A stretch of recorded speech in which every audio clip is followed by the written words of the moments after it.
Doctor ortho, अब दर्द भी घुटने टेकेगा। 26 दिसंबर पूरे भारत के लिए गर्व और प्रेरणा का दिन बन चुका है। इस दिन जब देश वीर बाल दिवस मनाता है, वो दिन जो गुरु गोविंद सिंह जी के साहिबजादों के अतुलनीय बलिदान की स्मृति में समर्पित है। प्रधानमंत्री नरेंद्र मोदी ने दिल्ली स्थित भारत मंडपम में आयोजित कार्यक्रम में भाग लेकर इस पवित्र अवसर को श्रद्धा और सम्मान के साथ मनाया। प्रधानमंत्री मोदी ने अपने संबोधन में कहा कि साहिबजादों पर अत्याचार केवल सत्ता की ताकत दिखाने का प्रयास नहीं था, बल्कि वो भारत की आत्मा, उसके आदर्शों और उसके सांस्कृतिक वैभव को तोड़ने की साजिश थी। लेकिन वे भूल गए कि गुरु गोविंद सिंह और उनके साहिबजादे त्याग और अदम्य साहस के अवतार थे। उस काल में जिस निर्भीकता और आत्मबल से साहिबजादों ने अन्याय और कट्टरता के खिलाफ आवाज उठाई, वह भारतीय संस्कृति की अमर गाथा बन गई। अपने भाषण में प्रधानमंत्री मोदी ने कहा कि 9 जनवरी 2022 को गुरु गोविंद सिंह जी के प्रकाश पर्व पर उन्होंने ये घोषणा की थी कि हर वर्ष 26 दिसंबर को वीर बाल दिवस के रूप में मनाया जाएगा।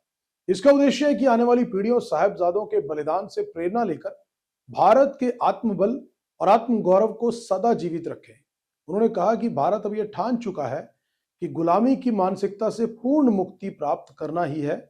जो देश हजारों वर्षों की सभ्यता, विचार और ज्ञान की परंपरा लेकर चलता आया हो, उसे अपने नायकों और आदर्शों को भुलाने का कोई अधिकार नहीं। भारत अब उस दौर में है जब अपनी असली पहचान को सम्मानित किया जा रहा है। यह वही समय है जब देश स्वदेशी सोच, आत्मनिर्भरता और सांस्कृतिक आत्मविश्वास के साथ आगे बढ़ रहा है। प्रधानमंत्री ने विशेष रूप से कहा कि अंग्रेजी शासनकाल में थॉमस मैकाले द्वारा रची गई शिक्षा प्रणाली भारत की आत्मा को कमजोर करने की साजिश थी, लेकिन अब आने वाले 10 वर्षों में इस गुलाम मानसिकता को पूरी तरह से समाप्त करने का भारत ने संकल्प लिया है। उन्होंने 140 करोड़ देशवासियों से आह्वान किया कि यह सामूहिक प्रयास हो ताकि देश पूरी दृढ़ता और आत्मगौरव के साथ विकसित भारत के पथ पर आगे बढ़ सके। कार्यक्रम में मौजूद बच्चों को संबोधित करते हुए प्रधानमंत्री ने कहा कि आज की पीढ़ी जेनजी और जेनजी अल्फा ही विकसित भारत की वाहक बनेगी। उन्होंने युवाओं में आत्मविश्वास जगाते हुए कहा कि अब वो समय नहीं रहा जब युवा सपने देखने से डरते हैं। आज देश टैलेंट को खोजता है, अवसर देता है और हर क्षमता को मंच प्रदान करता है। डिजिटल इंडिया, स्टार्टअप इंडिया और मेक इन इंडिया पहल के माध्यम से युवा अपने सपनों को साकार कर सकते हैं। उन्होंने बच्चों से कहा कि वह शॉर्ट टर्म पॉपुलैरिटी के आकर्षण से बचे और दीर्घकालिक योगदान पर ध्यान दें।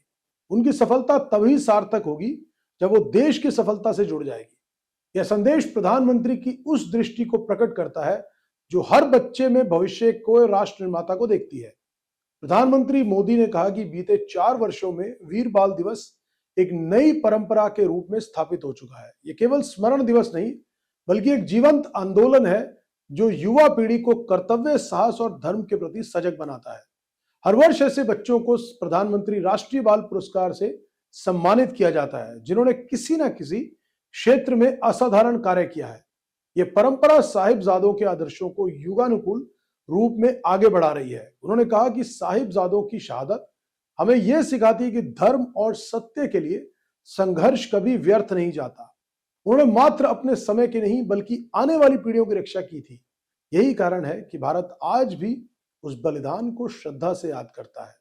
प्रधानमंत्री के अनुसार साहिबजादों की गाथा केवल सिख इतिहास नहीं, बल्कि संपूर्ण भारत का गौरव है। उन्होंने बताया कि हमारे इतिहास में ऐसे अनेक नायक नायिकाएं हुए जिनका योगदान वर्षों तक उपेक्षित रहा, लेकिन अब भारत ने ठान लिया है कि अपने राष्ट्रीय नायकों की स्मृति को दबने नहीं देगा।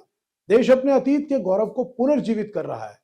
वीर बाल दिवस न केवल श्रद्धांजलि का पर्व है, बल्कि आत्मगौरव, सांस्कृतिक स्वाभिमान और राष्ट्र निर्माण का प्रतीक भी बन चुका है। यह दिवस हमें याद दिलाता है कि भारत की शक्ति उसकी विविधता, उसकी भाषा, उसकी संस्कृति और उसके मानवतावादी मूल्यों में निहित है। जैसा प्रधानमंत्री मोदी ने कहा, जिस राष्ट्र के पास ऐसा गौरवशाली अतीत हो और जिसकी युवा पीढ़ी की ऐसी प्रेरणाएं विरासत में मिली हो, वह राष्ट्र क्या कुछ नहीं कर सकता।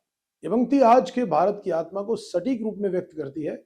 वीर बाल दिवस इस बात का जीवित प्रमाण है कि भारत अपने इतिहास से ऊर्जा लेकर भविष्य की दिशा तय कर रहा है, जहां त्याग, पराक्रम और संस्कार आधुनिक भारत के पथ प्रदर्शक बने हुए हैं। डॉक्टर ऑर्थो, अब दर्द भी घुटने टेकेगा।